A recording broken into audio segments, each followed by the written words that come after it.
दोस्तों जय हिंद। राजेश ला सेंटर में आपका स्वागत है।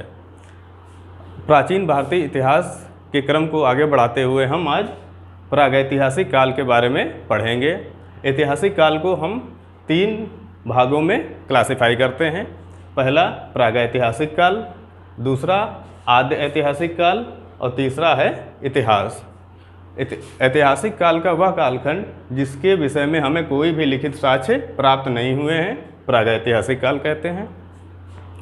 आदि ऐतिहासिक काल उस कालखंड को कहते हैं जिसके विषय में हमें लिखित साक्ष्य तो प्राप्त हुए हैं लेकिन उनको पढ़ा नहीं जा सका है। हड़प्पा सभ्यता इसका उदाहरण है। ऐतिहासिक काल वह समय है जिसके विषय में हमें लिखित साक्ष्य भी प्राप्त होते हैं और उनको पढ़ा भी जा सका है। प्रागैतिहासिक काल को हम पुनः 3 भागों में बांटते हैं: पुरापाषाण काल, मध्य पाषाण काल और नवपाषाण काल।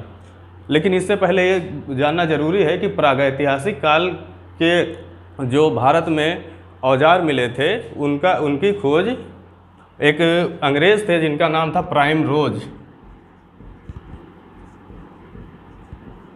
इन्होंने 1842 में आपके कर्नाटक के रायचूर जिला है वहाँ पर जो प्रागैतिहासिक काल के उपकरण थे सबसे पहले उन्होंने खोजे थे। इसके साथ साथ जो एक इतिहासकार हैं पिगट, इनकी पुस्तक का नाम है प्री हिस्टोरिक इंडिया। ये भी परीक्षा की दृष्टि से बहुत महत्वपूर्ण है। आइए पुरापाषाण काल के विषय में पढ़ते हैं। इसके विषय में सबसे पहले हम पढ़ेंगे चापर, चापिंग, पेबुल संस्कृत। ये इसके जो विभाजन हुआ है संस्कृत का, ये मिलने वाले औजारों के आधार पे, जो पत्थर के औजार होते थे उसके आधार पे किया गया है। यह पंजाब प्रांत है आपका पाकिस्तान का।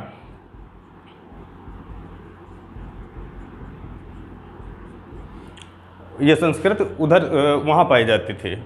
ठीक है। जो ये पेबुल होते हैं, ये जब बड़े बड़े पत्थर होते हैं नदियों के बहाव में वो रगड़ के और घिसकर एकदम गोल हो जाते थे, उनको हम पेबुल कहते हैं।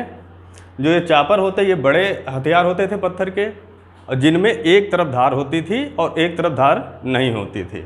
और जो ये चापिंग औजार होते थे, ये इनकी अपेक्षा, चापर की अपेक्षा छोटे हथियार होते थे औजार, और इनमें दोनों तरफ धार होती थी।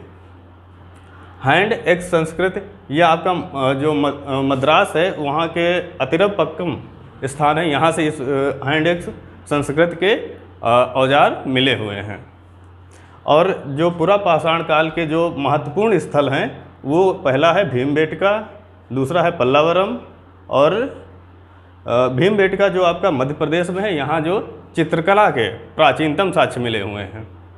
पल्लावरम से जो रॉबर्ट ब्रूस फुट थे, इन्होंने सबसे पहले जो हैंड एक्स जो संस्कृत की बात की गई थी, ये इससे संबंधित जो हथियार था हैंड एक्स वो खोजा था इन्होंने।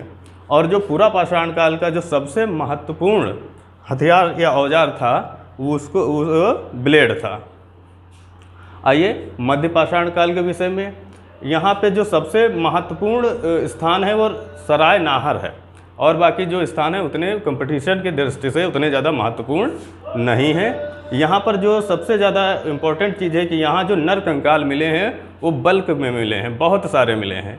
इस वजह से परीक्षा की दृष्टि से महत्वपूर्ण है और पूछा जाता है। नवपाषाण काल के विषय में बात करें तो इससे संबंधित जो स्थान है वो मेहरगढ़ है, कोल्डी हवा, चिरान, अतरंजी खेड़ा और बागौर। ठीक है।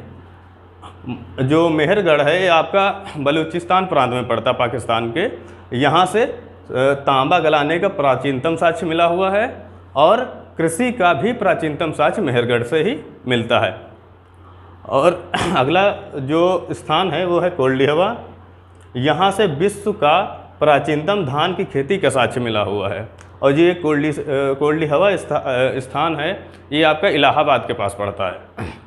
जो अगला स्थान है चिरान, ये बिहार में पड़ता है।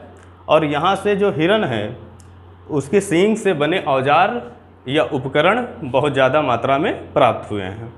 अगला स्थान है अतरंजी खेड़ा। अतरंजी खेड़ा आपके यूपी एटा में पड़ता है। यहाँ से जो लौह उपकरण का प्रथम साक्ष्य मिला था, सबसे प्राचीनतम नहीं प्रथम साक्ष्य मिला था। और अगर प्राचीनतम लौह उपकरण का साक्ष्य देखा जाए तो वो काशी से मिला है। प्राचीनतम साक्ष्य जो लौह का सबसे पुराना उपयोग है वो काशी से मिला है। अगला जो स्थान है वो है बागौर, ये आपका राजस्थान में पड़ता है और विश्व के सबसे प्राचीन पशुपालन का साक्ष्य यहीं से प्राप्त होता है। इस टॉपिक से बस इतना ही इम्पोर्टेंट था। खासकर यह जो टॉपिक है इसमें पीसीएस से ज़्यादा क्वेश्चन आते थे, पीसीएस जे में उतना ज़्यादा इम्पोर्टेंट नहीं है, लेकिन जो ये स्थान है इसके विषय में ज़रूर पूछ लेता है। अगर वीडियो आपको पसंद आया हो तो वीडियो को लाइक करें और चैनल को सब्सक्राइब करें। धन्यवाद।